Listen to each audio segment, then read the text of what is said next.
Within these pages, you will find tales from long ago that were retold and transcribed from ancient sources, some of which crumbled to dust upon their translation. Take heed, reader. The tales are not for the faint of heart, but are best read with the shades drawn, drapes pulled, and doors locked. Bastian and Petersen. Milady, we've the beast in sight. The captain's aiming her toward Shattered Cove. At last, the beast, a creature that has been terrorizing everything at sea. She's destroyed dozens of ships and killed thousands of men. I know because we've been tracking her for the last 13 months. The Queen has posted a reward for its demise, but no one has proven worthy of the foe. The seas run red, and old Davy Jones has never been so popular. No survivors, 25 dead, reward. Pray tell, milady, what does one lone girl use when facing an enemy that has the entire empire wetting themselves? Finesse. Is that for stabbing? Shouldn't you have a seat, milady? Nick, do you have a face full of tentacles? No? Then you're not my boss. Just row. Okay, where are you hiding? Do you hear something? No. Scream! Whoa, unless you mean that, Nick. Arr! Arr! Ah! Jenny, you have been a bad, bad squid. 13 months, over a year since you ran away. You've got me going out of my mind. What have you been hurt, huh? How'd you think I'd feel? You big, selfish, dumb fishy? And put Nick down. No more pets for that girl. Okay, I forgive you.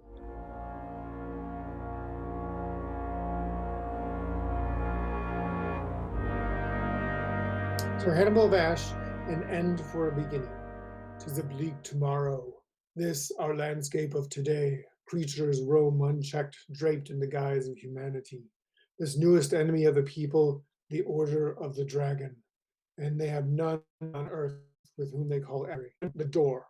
They, the predators, their prey, the innocent and virtuous. Mummy!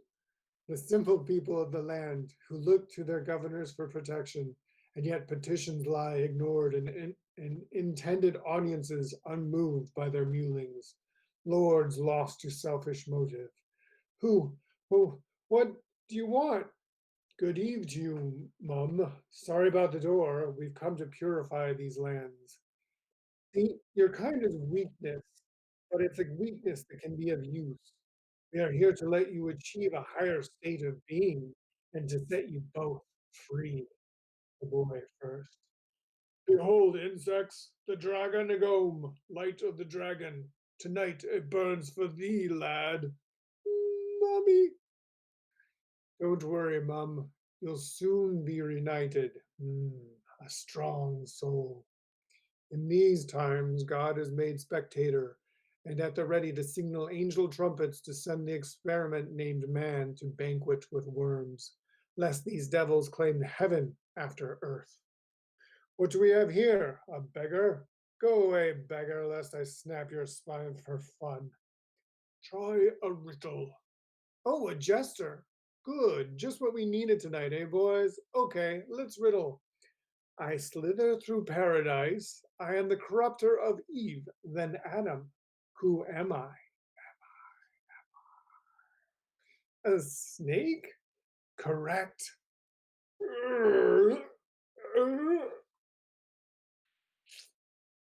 He is called Sir Hannibal of Ash, for that is the wood from which he is cut. He is the nemesis of those who have wrenched themselves from the black womb of hell. That's a good trick. I've got a trick. Would you like to see? The demon's trick is nothing but thievery. By consuming the souls of the lantern, he has unlocked the dragon, fed the dark within. His name was William, my son William. He was 3 years of age. He was named after his father. His father was killed in battle, and William became my whole world. Now my world is cold and hollow.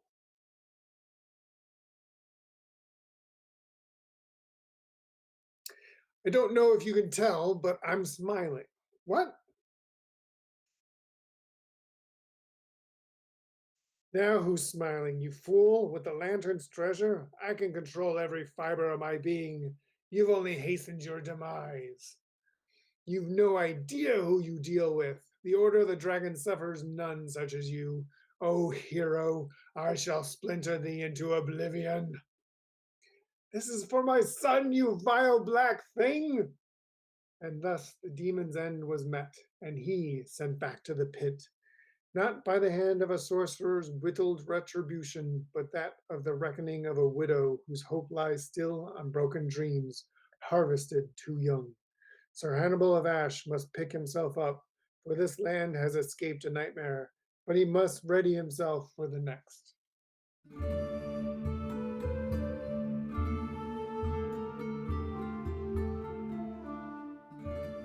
Fir Darrig, Prologue. Story and art, David Petersen.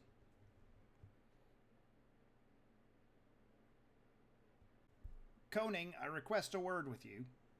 For over the hill and beyond the blue, a trickster's disgrace means we leave this place, and the leprechauns now turn to you. Wicked Fay is a lyric sung, sour milk poisoned the young. Most cats are gone, the rats still spawn, and our gold is replaced with dung. Akin the Cluricons are to blame, they think of life as a game. To be drunk and be merry, not be a troubled fairy, and to us they are one and the same. The red man Fir Darrig will pay, goodest behaviour he will portray. They might think it a joke till it's one of their folk who's righted the wrongs on us fey. Ferdarig shall come hither, his cunning may twist and slither, but this I proclaim, a hex on his name, till the bad name of Fay does wither. Assistance he shall give instead to those who are far spread, roaming for countless ages, without reward or wages, or else I'll strike him dead.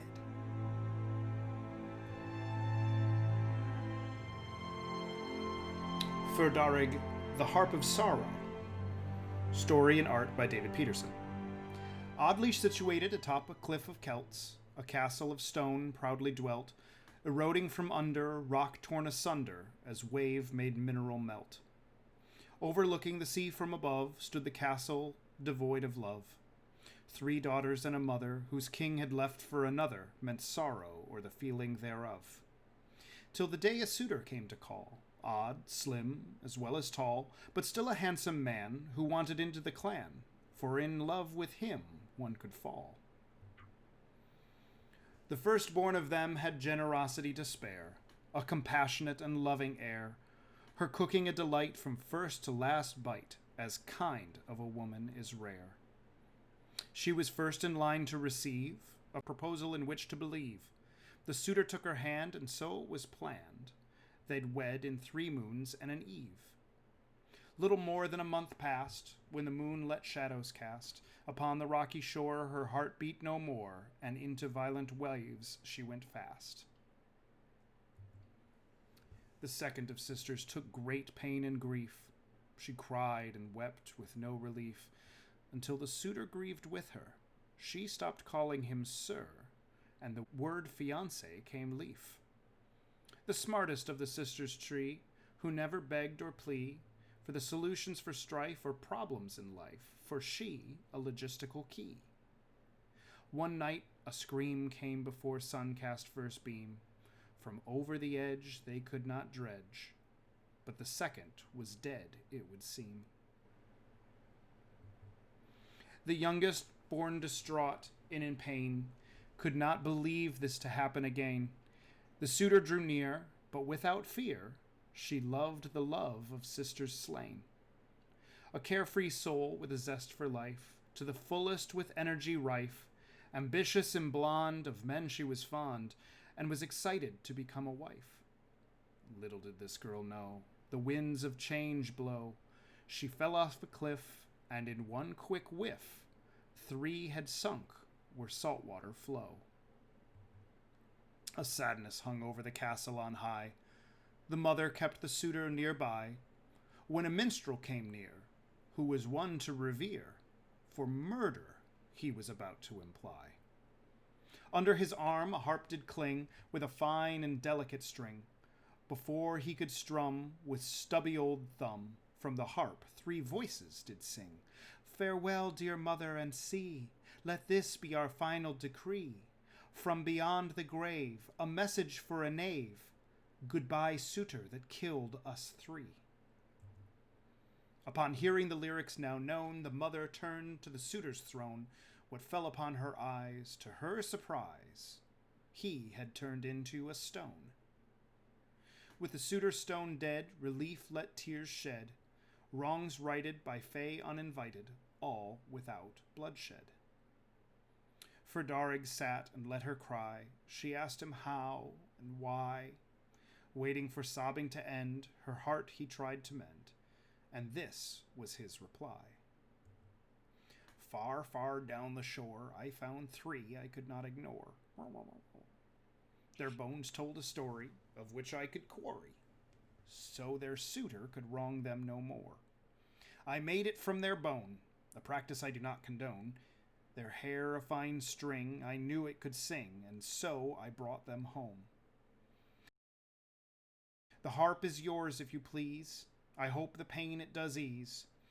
Koning should know I haven't long to go, if good deeds can be done in 3s.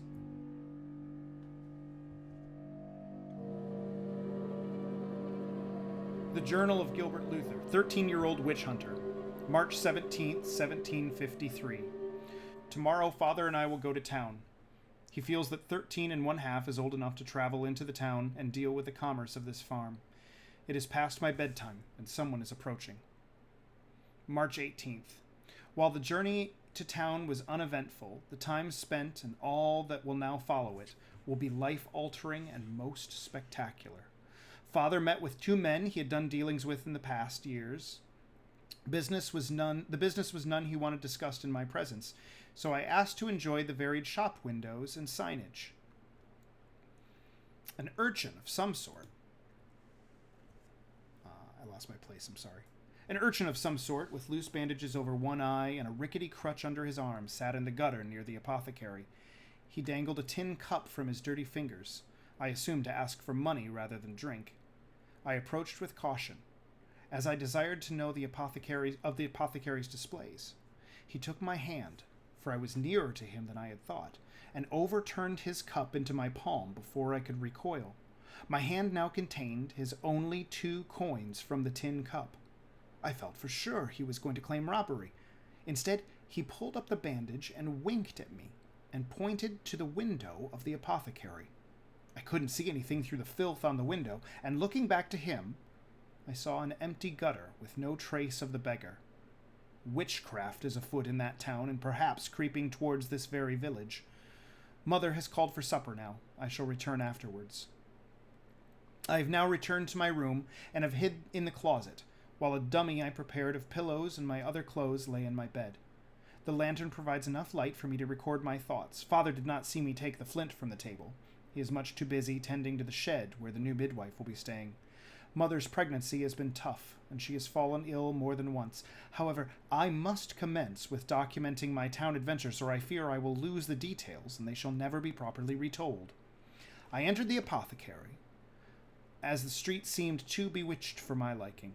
The shopkeeper asked me what I was in need of. Still in shock from the happenings outside, I merely opened my hand to display the coins, as though he would then understand perfectly.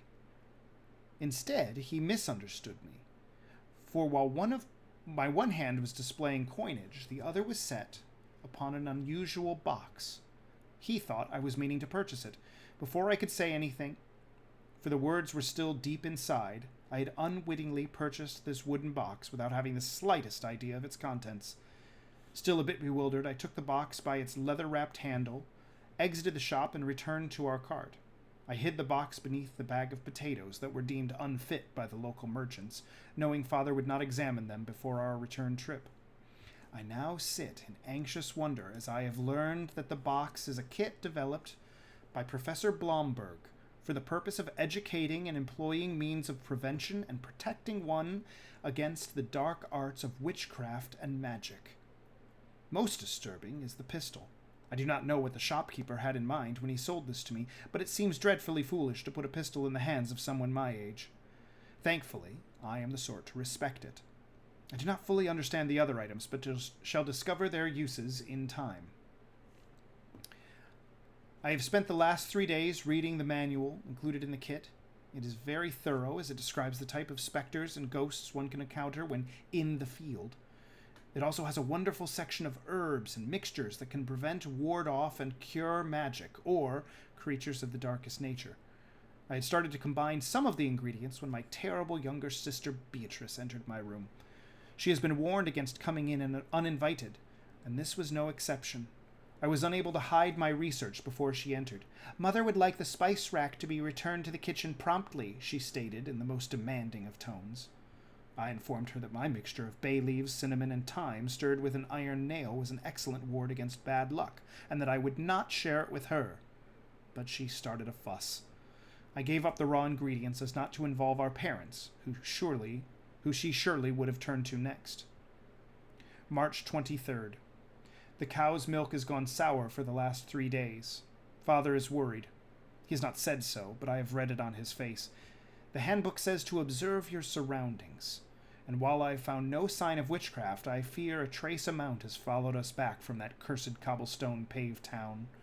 It also draws attention to anything that may have changed around the same time as the witchcraft began to manifest. The only 2 things I can tell are the acquisition of Professor Blomberg's kit and the arrival of Greta Rosenkrantz, the midwife who stays in the back shed. My instincts lean me in her direction. She did not want to stay in the house, but instead asked to have a stove and sleeping mat brought out to the shed on the back edge of our property. It has been a haven for raccoons in recent months, but Father took her request seriously and sealed the worn gaps in the timbering of it. He also bought a small iron stove on our trip and installed it quickly, as the nights here have grown crisp and cold. I fear that we are being hospitable to an outcast and dancer of the devil. Not only do her haggard appearance and clothing suggest that of a witch and not someone of polite upbringing, but I have also heard the neighbors whispering about her. They say that she was the midwife for 3 stillborn babies within the last 2 months.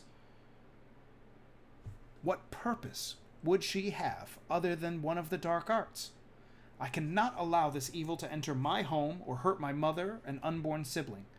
Tonight I shall creep out through the high grass to her shed and investigate further. March 24th. Last night was far from successful. I had just gotten into the tall grass on my way to the shed when I heard a calling of my name. It was followed by a great deal of rustling in the grass, and unfortunately, all of it belonged to my sister. She had followed me. My first thought was that she was trying to thwart my investigation, but knowing her, she was only interested by her curiosity. I grabbed her arm quickly and towed her into the tall grass and sat down, pulling her down with me. I put index finger to her mouth, not even wanting to make the hush sound. I waited to hear if any of our homes or the shed's inhabitants were awakened by the noise. Luckily, this was not the case. I explained to Beatrice that I had placed Greta under suspicion of witchcraft. Of course, my sister thought otherwise. When I was dismissing her assessment, though, she revealed a clue that she and the midwife had played together, and in doing so had made dolls from dried corn husks. I inquired about them, as I think I had seen something mentioned in the handbook, which I unfortunately had left under the pillow on my bed. She revealed that they had made one for each of us, a father, son, daughter, and expecting mother. How I wished that I had my handbook at that moment. But it would not have done me any good, for as soon as I began thinking about the dolls and their implications, a scream was heard from our house. Now I report all of this from the confines of my room. I write by moonlight, so excuse any poor penmanship. The scream was that of my mother, for she had awoken in the night and found her children's beds empty. The midwife bolted from the shed and found sister and I huddled in the grasses on her way to the house. The old witch had a stern look on her face and returned us to the house and a very upset pair of parents. Father shouted about the children in neighboring villages who have been taken in the night, the work, I suspect, of our resident witch and midwife. But I did not have enough evidence to provide Father at that time. B was put straight to bed. I, however, was allowed to stay in the kitchen where Greta mixed some drink for my mother, who was still so shaken at the thought of sister and I missing that she had a look of madness. I eyed the steep drink of herbs as it passed from Greta to my father and then to my mother. Father looked towards me, and I knew better than to protest. I was ushered up to my room, where I now sit awake, waiting to hear any commotion that might signify the hag is up to her tricks. I read in the manual about a pair of glasses included in the kit, ones that I thought up until then to be reading glasses. They are a special lens that, when coated with a wash of vitriol, allows one to see the spirit world. Peering out of my window, I saw two spectral-like wisps entering our home. March 25th. I have great sorrow. My mother is dead. And with her goes my unborn sibling and our family's hearts. As you may suspect, upon seeing the spirits enter my home, I exited my room, but it was too late, for they had already climbed the stairs, and one after the other breezed under the door to my parents' room. Afraid, I waited a moment before approaching their room. When I did, I could hear my father asking my mother to wake up. He repeated it several times, each with more panic in his voice. I opened the door slowly and saw my father cradling my mother to his chest, her body motionless. I saw no spirits, just tragedy. When he saw me, Father collected himself, as though for my sake he put on his hat and marched out to the shed. I don't believe he thought Greta of the witchcraft that I accuse her of, but merely poisoning his pregnant wife. I stood looking at Mother and wished my father strength enough to burn that hag in the shed. He returned shortly and told me that Greta had left. Her belongings were gone, and the shed was cold. He started dressing himself and said that he was going to wake the doctor and minister, and that I was to stay and sit vigil over the house, to keep their doors shut, and not to wake Beatrice. I had cleaned and learned the working mechanisms of the pistol. It is supplied with silver and iron shot. Both have disadvantages to certain specters and beasts. Once Father left, I withdrew it from its velvet indentation in the kit and loaded it with lead shot. Knowing what I did about the nature of Greta, I felt that she may have deceived my father, but I was wise to her nature and perhaps could find clues if able to search the shed. The function of B's door was that it opened into her room, but I did not want her to be able to open it. I took a length of leather strap and tied it to the lever of her door and secured it to the other end to the handle of the door across the hall. She could now not pull it open from inside, and I was assured she would not become involved. On my way to the shed, I heard a goat wandering about in the short grass near our home. We never owned a goat, as Father said they are stubborn as the devil, a phrase that I took great caution of this night. I entered the tall grass and passed the point where Beatrice and I had been caught earlier. The door to the shed was open. It was dark inside, but I had brought along a candle, and while I tried to light it, the wind picked up and prevented me from doing so.